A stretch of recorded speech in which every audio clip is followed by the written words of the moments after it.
This world is full of secrets, some carved in stone, others buried beneath our feet, and a few just waiting to jump out and yell, "Surprise!" From ancient warriors wielding impossible swords to eerie labyrinths no one can explain. The Ulfbert swords were made between about 800 and 1000 AD, so right solid in the high Viking period. History has a way of keeping us on our toes. Today we're diving into jaw-dropping discoveries. A cannibal pit in Bronze Age Britain, Chinese coins mysteriously turning up in medieval England, Oh, it's not cologne! It's not a colonial coin! It's actually better, I think. and even a prehistoric dog who lived like royalty. So grab your snacks, call your favorite conspiracy theorist, and get comfy. This episode is one strange ride through the forgotten chapters of human history. The Impossible Warrior Sword. Archaeologists working in Germany have made an impressive discovery. They found an exceptionally well-preserved sword. So well-preserved, it almost still shines, which is remarkable because it's more than 3,000 years old. In the quiet soil of Nordlingen, Bavaria, archaeologists dug up a relic straight out of myth, a gleaming bronze sword that had been buried for over 3,000 years. But this wasn't just any old blade. It was big, heavy, beautiful. And some were incredibly advanced in their techniques, quite beautiful, and hard to produce even today in a modern shop. The kind of weapon you'd expect to see in the hands of a legendary warrior or maybe a fantasy video game boss. And here's the kicker. It was in nearly perfect condition. No dents, no battle scars, just pure, polished bronze like it had just been forged yesterday. Buried with the sword were the remains of a man, a woman, and a child. No one knows who they were, but some believe they were a family of status, possibly tied to the sword's original owner. The real mystery lies in the weapon's craftsmanship. It features a rare octagonal hilt, something only a handful of expert metalworkers in Bronze Age Germany or Denmark could create. That kind of detail wasn't for show. Blacksmiths were often considered, just by nature, somewhat magic, right? To be able to take this raw material and produce an incredible steel sword. This was a functional weapon, balanced just right to deliver deadly slashes. Yet oddly enough, the sword shows no signs of use, not even a nick. Was it ceremonial, or was it a sleeping giant, never used, but ready if called upon? Researchers even held live reenactment sword fights to test it. Spoiler alert, it can slice. But the owner? Still unknown. A Chinese secret buried in Britain. Out in the green fields of England, something turned up that shouldn't exist. A tiny Chinese coin from the Northern Song dynasty, minted nearly 1,000 years ago. Not once, but twice. One appeared in Cheshire in 2018. Then another surfaced in Hampshire, almost 200 miles away. Two different spots, two ancient coins from medieval China. This isn't just odd, it's borderline impossible. Most experts were quick to dismiss them as modern misplacements. Maybe some Victorian collector dropped them while taking a stroll. That would be the easy explanation. But then came the twist. These coins weren't just lying around. They were found near medieval artifacts, near trade weights, Roman coins, and musket balls. One even turned up next to fragments of imported Chinese pottery. That's no casual coin drop. Dr. Caitlin Green of Cambridge isn't buying the "oops, someone lost their collection" theory. She believes there may have been actual contact, real trade, between Britain and East Asia centuries before Marco Polo made headlines. And there's evidence. An Englishman named Basil was living in Mongolia by 1235. Mongol envoys crossed the English Channel in 1264. By 1313, King Edward II was sending letters to Chinese emperors. These two coins might be proof of a forgotten global network. Or maybe one bold traveler made the world smaller and dropped some change along the way. A Cannibal Massacre. In the peaceful fields of Somerset beneath a quiet patch of earth, archaeologists uncovered a secret that's pure nightmare fuel. A 49-foot deep shaft, long forgotten, filled with shattered human bones. Over 3,000 bone fragments belong to at least 37 people, men, women, and children. And these weren't respectful burials. These were victims. Victims of what experts now believe was the largest prehistoric massacre ever discovered in Britain. And it gets worse. The bodies weren't just dumped. They were butchered, defleshed, possibly eaten. Some skulls showed blunt force trauma. Others had clean, intentional cut marks. No evidence of a fight, no signs of a battle. This wasn't a war. It was an ambush, a slaughter, and it may have ended with cannibalism. At first, archaeologists considered the possibility of ritual, maybe starvation, maybe desperation. But nearby cattle bones tell another story. There was plenty of food. So why eat people? Why mutilate them? One chilling theory stands out. The attackers weren't just killing, they were dehumanizing. Eating their victims wasn't about survival, it was about humiliation, dominance, and terror.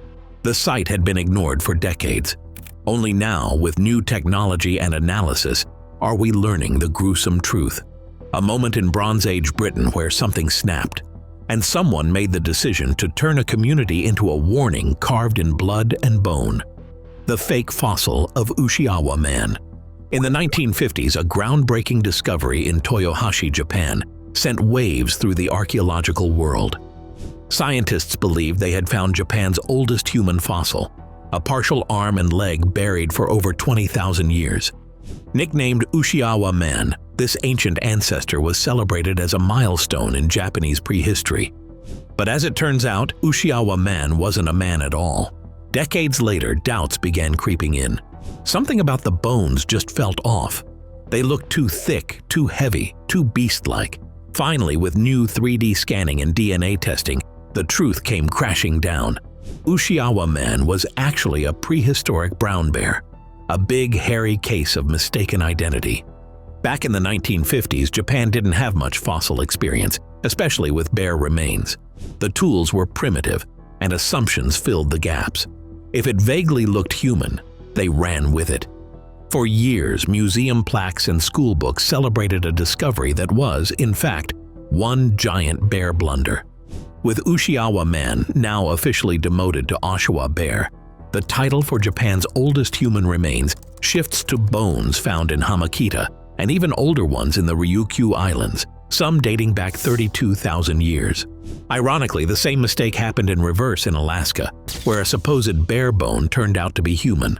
History has a strange sense of humor, so do bears apparently. A doggone good discovery in Saudi Arabia. In the harsh deserts of northwest Saudi Arabia, where rivers are myths and the sun shows no mercy, archaeologists stumbled upon a feel-good surprise, evidence of the Arabian Peninsula's oldest known dog-human friendship. Nestled inside a 6,000-year-old burial site were the remains of a beloved pup, buried alongside its human companions. But this wasn't some random stray. This dog lived a long, cared-for life and even developed arthritis. Arthritis in a wild dog would have been a death sentence. But not for this one. Somebody fed it, protected it, and gave it a dignified send-off in the afterlife. That kind of care screams one thing: family. Scientists from the University of Western Australia teamed up with Saudi researchers and found that this pup wasn't alone in history. The burial site also held tools, rock art, and signs of a community that treated dogs not as tools, but as partners. The surrounding carvings show dogs chasing ibexes alongside hunters. That means these ancient dogs weren't just pets, they were hunting companions, survivors, legends. Until now, the earliest signs of dog domestication in the region were thousands of years younger. This discovery pushes that timeline back significantly. It proves that even in the most unforgiving environments, the bond between humans and dogs was already thriving. Man's best friend, forever. Now first, like always, be sure to hit the like button down below. It helps us out tremendously with the reach of this video. Thank you. The Apocalypse Cometh, 2032. Imagine waking up to the news that Earth has a date with destiny, and it's penciled in for December 22nd, 2032. That's when asteroid 2024 YR4 might, just might, smash into our planet with the force of millions of tons of TNT. The odds? A cozy 1.3%. That's roughly 1 in 77. Not high enough to panic, but not low enough to relax either. The asteroid is about 200 feet wide, comparable to the Tunguska space rock that obliterated 830 square miles of Siberian forest in 1908. Tunguska exploded mid-air, vaporizing trees without leaving a crater. If 2024 YR4 behaves the same, we could be looking at another sky bomb. But if it doesn't break apart, a direct hit could vaporize an entire city. The strike zone? Vast.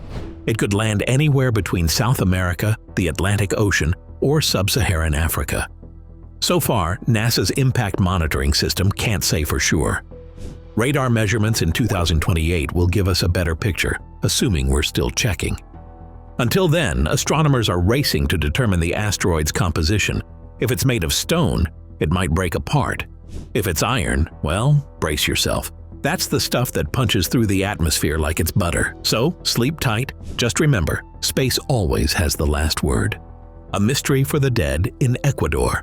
All the farmer wanted was water. After waiting over a decade for a promised irrigation tank, construction finally began on his land in Mulo, a remote region in Ecuador. But as workers dug into the earth, they struck something unexpected. Bones, human bones, lots of them. Suddenly, a simple water project turned into a full-blown archaeological dig.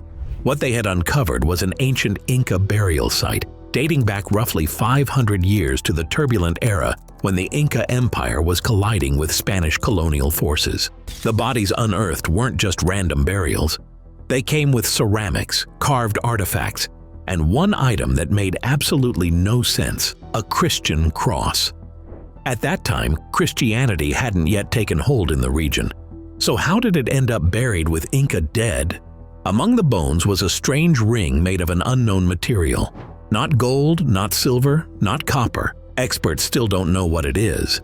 Equally bizarre were the perfectly preserved teeth in skeletons that had otherwise been ravaged by centuries of water damage. Lead archaeologist Esteban Acosta believes this graveyard may reveal how native populations reacted to the early Spanish presence by resisting, adapting, or perhaps something else entirely. Meanwhile, the farmer still waits for his water tank. Sometimes history refuses to stay buried, and sometimes it holds up your plumbing. Digging up Napoleon's last stand.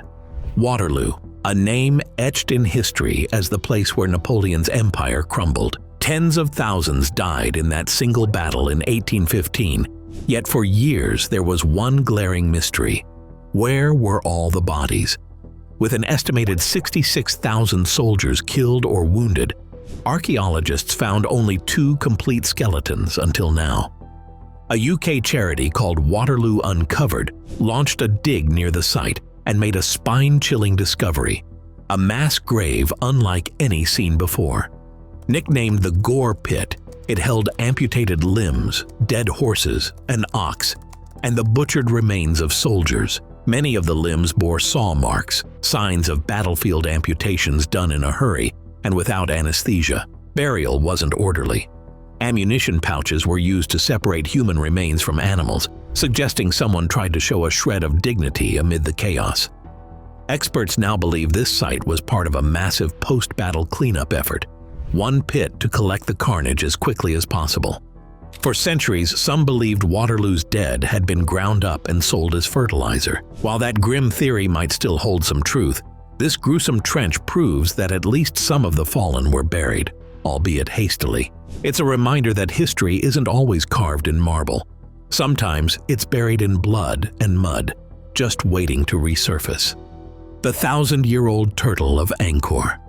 Hidden beneath centuries of jungle and silence, a stone turtle waited patiently in the shadows of Cambodia's Angkor temple complex. Then, one day, it finally saw the sun again. Discovered at the base of the ancient Strang Reservoir, this turtle-shaped sculpture isn't just a cute relic. It's a sacred symbol dating back over 1,000 years. Crafted in the 10th century, the turtle was more than art. In Khmer culture, turtles symbolized longevity, prosperity, and cosmic stability. Placing one in a temple wasn't decorative, it was divine insurance. But that wasn't all archaeologists found. Alongside the turtle were massive tridents worthy of myth, and the carved stone head of a naga, a venomous serpent-like deity from ancient legend. These discoveries prove that Angkor wasn't just a tourist hotspot or a religious site. It was a full-blown spiritual powerhouse, rich with symbolism and cosmic significance. The turtle, in particular, may have been part of a sacred ritual space lost when Angkor was reclaimed by nature centuries ago. Angkor isn't just Cambodia's pride, it's on the national flag. And this find deepens that pride, reminding the world that there's still much to uncover beneath its roots and stones. Sometimes it takes 1,000 years for a turtle to speak, but when it does, it brings an entire civilization's soul with it. Norway's ancient runestone message. In the cold soil of Norway, archaeologists unearthed what could be the oldest runestone ever carved, a rugged slab of sandstone whispering across 2,000 years. Dubbed the Svingaroo stone, it predates the Viking Age by centuries. This is not your typical Norse graffiti. It may very well be the first text message of Northern Europe. Most runestones date from the 3rd to 12th centuries. But the Svingaroo stone? It dates back to 50 BC. That's over 300 years older than anyone thought possible. Pieced together like a puzzle from sandstone fragments at a burial site, the runes it carries are baffling.